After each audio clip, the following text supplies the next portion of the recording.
Kembali lagi bersama Eliminate Fear di sini. Untuk kisah kali ini, saya akan membawakan sebuah kisah yang berjudul Santri Sakti Penumpas Jin, penulis Riza Rismawati dan Yanuar Arifin.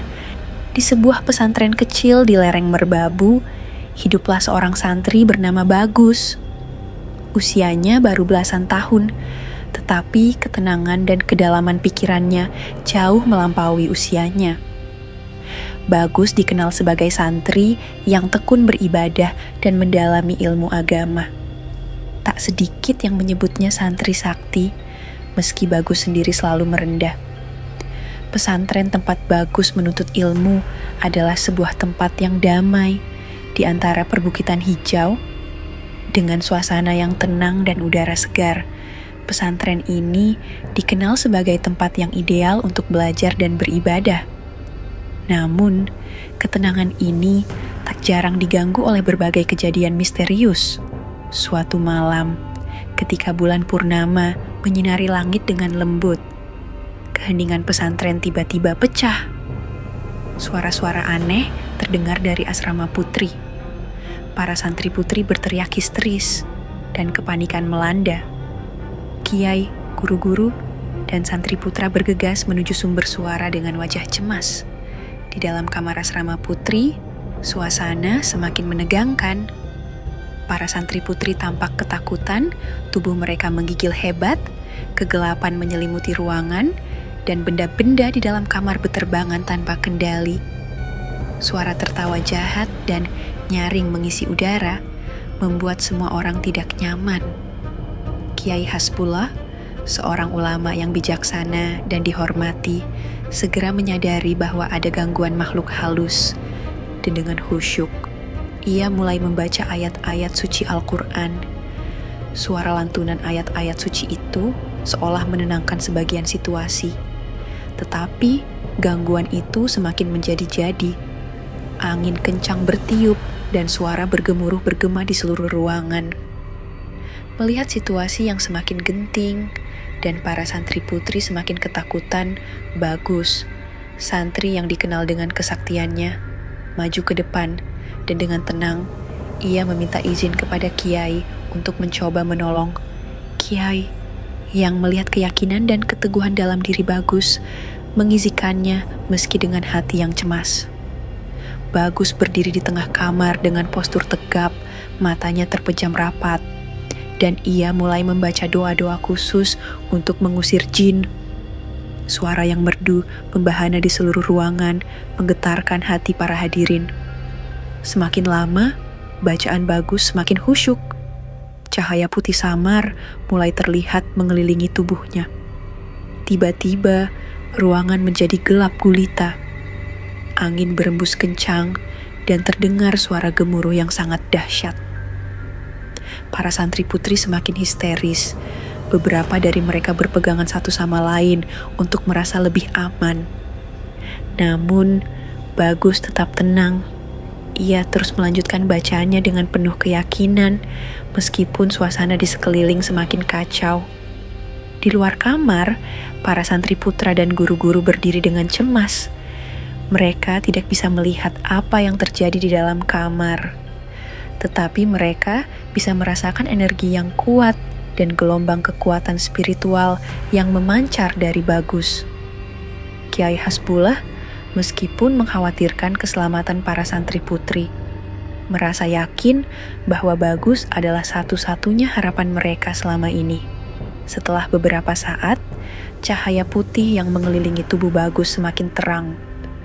Ruangan kembali terang benderang, dan jin jahat yang telah mengganggu para santri putri tampak ketakutan. Dan dengan sekuat tenaga, jin tersebut berusaha melawan Bagus. Ia mencoba mengubah bentuknya menjadi makhluk yang lebih menakutkan dan membuat kekacauan di sekitar. Tetapi semua usahanya sia-sia. Bagus terus membaca doa dengan konsentrasi penuh, dan cahaya putih semakin intens. Jin jahat itu, yang sekarang terlihat lemah dan tidak berdaya, akhirnya takluk. Dengan suara yang lemah dan penuh ketakutan, ia memohon ampun kepada Bagus. Bagus dengan penuh belas kasih memaafkan jin tersebut. Namun, ia juga mengingatkan jin itu agar tidak mengganggu manusia lagi. "Pergilah dan tinggalkan tempat ini," kata Bagus dengan tegas. "Jangan sekali lagi kau ganggu makhluk yang tak bersalah." Setelah jin itu pergi, suasana kembali normal. Para santri putri perlahan-lahan merasa tenang kembali. Beberapa dari mereka mengusap air mata dan saling berpelukan, merasakan kelegaan mendalam. Kiai dan guru-guru memasuki kamar dengan wajah penuh syukur, dan mereka semua memuji keberanian serta kesaktian Bagus. Sejak saat itu, nama Bagus yang tak lain ternyata adalah putra sang kiai besar di Jawa Timur, semakin harum di kalangan masyarakat. Banyak orang yang datang kepadanya meminta pertolongan berbagai masalah spiritual. Namun, Bagus selalu menolak dengan halus. Ia lebih suka menghabiskan waktunya untuk belajar dan beribadah.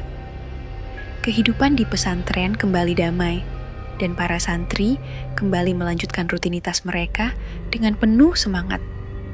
Bagus, meskipun sering mendapatkan pujian dan permohonan bantuan, tetap menjalani hidupnya dengan rendah hati. Ia terus belajar dan mengajar, berusaha untuk menjadi pribadi yang lebih baik setiap hari. Kiai Hasbullah, sebagai pendidik dan pembimbing, merasa bangga dengan Bagus. Ia seringkali menceritakan kisah keberanian Bagus kepada santri baru sebagai contoh keteguhan iman dan kesungguhan dalam beribadah. Bagus sendiri tidak pernah menganggap kejadian malam itu sebagai sesuatu yang luar biasa. Baginya, itu adalah bagian dari perjalanan spiritual dan tugasnya sebagai seorang santri. Dengan waktu yang berlalu, cerita tentang Bagus dan bagaimana ia menumpas jin jahat menjadi legenda di pesantren.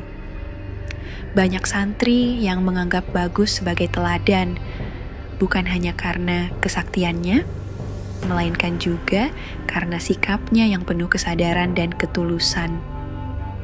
Dan hingga kini, di tengah keheningan malam di lereng Merbabu, nama Bagus tetap dikenang sebagai santri sakti, penumpas jin yang selalu siap untuk membantu dan melindungi dengan penuh rasa kasih dan kepedulian. Sekian untuk kisah kali ini. Terima kasih sudah mengikuti cerita ini dari awal sampai akhir. Kita ketemu lagi di cerita selanjutnya. Dan buat kalian yang baru bergabung, jangan lupa untuk like, share, komen, dan subscribe channel ini. Dan nantikan cerita horor lainnya hanya di Eliminate Fear.